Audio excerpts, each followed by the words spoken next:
So here are 6 reasons why the Soundpeats Air 3 is a good alternative to the more expensive Apple Airpods. Baka magusto mo tong earbuds na to. Baka na naman.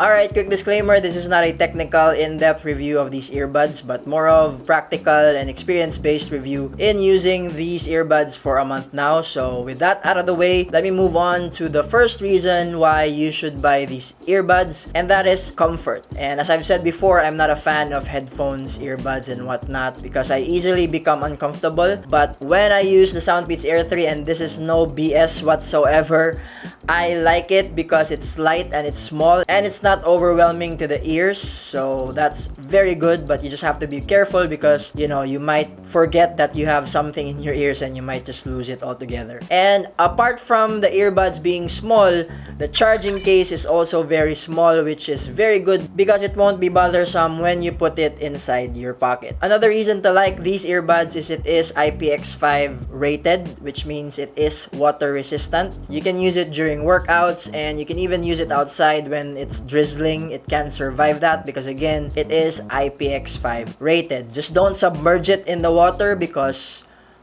why would you do that?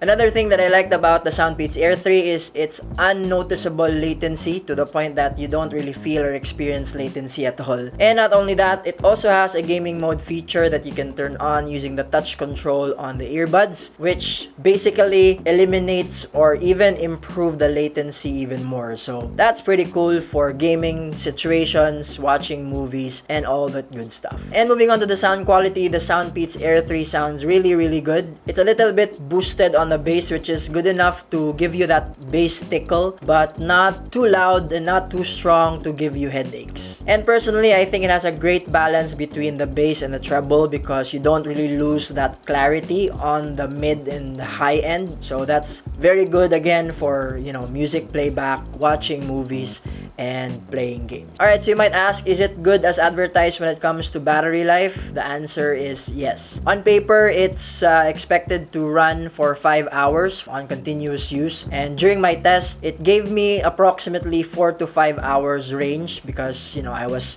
playing around with volumes and all, but I'm impressed that it lived up to its expectations when it comes to battery life, so that's good. And lastly, the deal breaker, the price of the Soundpeats Air 3. All of its features and good quality for less than 3,000 pesos, because as of the recording of this video, you can purchase the Soundpeats Air 3 at 2,500 Philippine peso in any of their online stores, link in the description below. So those are the reasons why you should buy the Soundpeats Air 3 if you are looking for an affordable yet quality wireless earbuds. And thank you so much, Soundpeats and Don Sanggalang, for sending the Soundpeats Air 3 over and for continuing to trust this channel. And if you found value in this video, please press the like button, leave a comment below if you have any questions, subscribe to the channel if you haven't yet, and again, thank you so much for watching, and I'll see you in the next one.